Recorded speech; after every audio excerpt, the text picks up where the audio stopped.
Bonjour Pablo, Samuel, Julie, bonjour tous les petits amis et tout particulièrement ceux qui nous rejoignent aujourd'hui, c'est-à-dire Léna, Sacha, Sofiane, Gaïa, Anaé, Owen, Eline et Nina. On se retrouve donc pour une nouvelle histoire de circonstances puisqu'il s'agit d'Augustin et l'œuf de Pâques géant.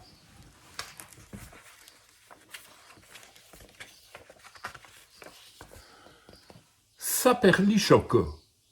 Mais que fait Augustin, le célèbre lapin de Pâques, dans sa maison du Pré Fleuri? Chut, il prépare en secret une grande chasse aux œufs.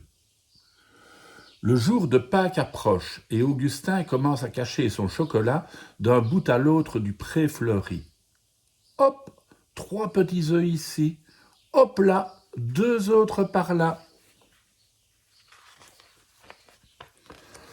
C'est dans son terrier, au bout d'un long labyrinthe de tuyaux, qu'Augustin fabrique ses œufs délicieux. Miam. Une drôle de machine à cacao les réalise à la chaîne. Il en faut pour tous les goûts.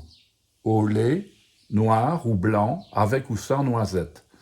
Le lapin de Pâques est très fier de son invention.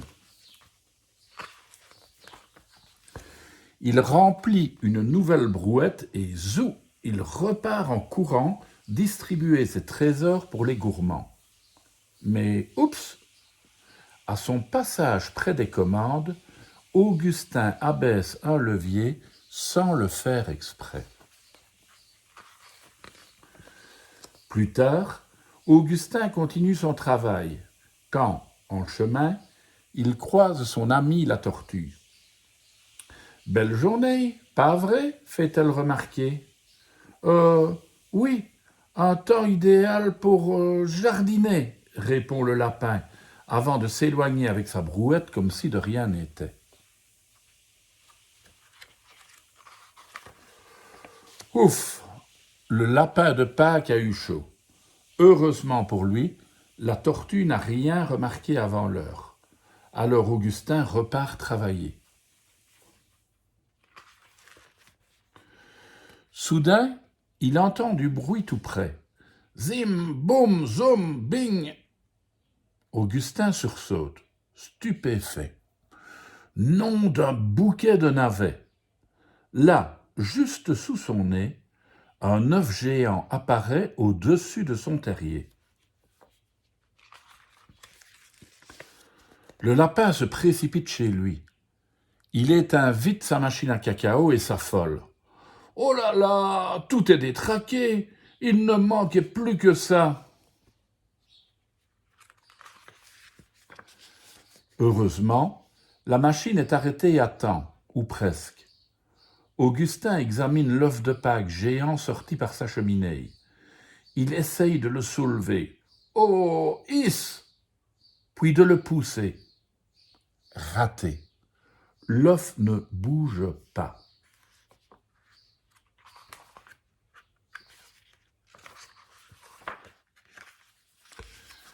Misère! Comment faire?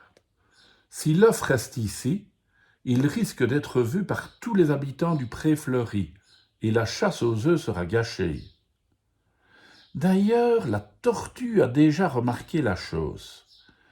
Elle s'approche à pas lents et claironne.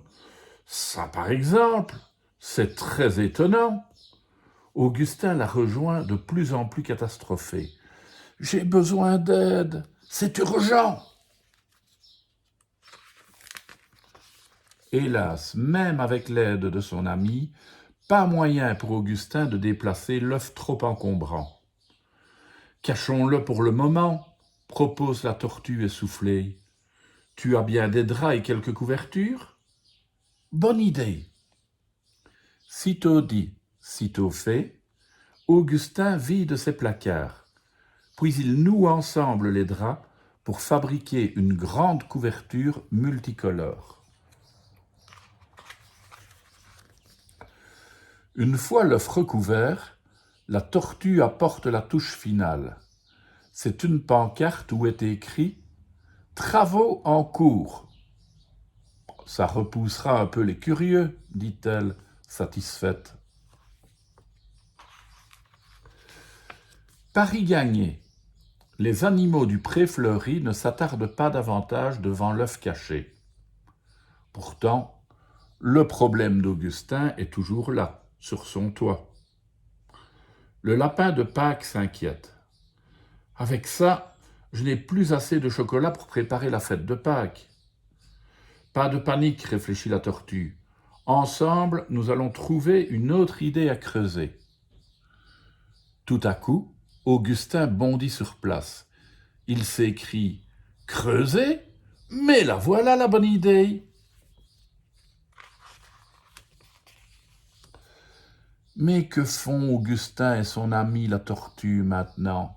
Bim, paf, boum, vlan! Chut!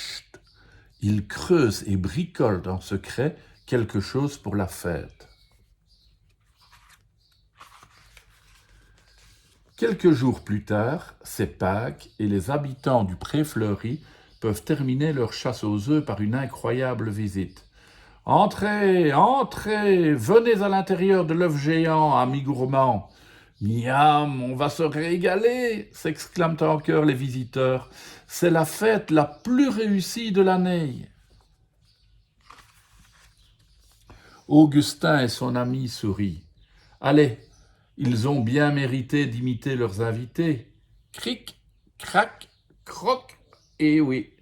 Tout le monde a droit de casser un petit morceau de l'œuf géant, à déguster sur place ou à emporter. » Voilà l'histoire d'Augustin qui se termine. À demain pour une autre histoire, les enfants.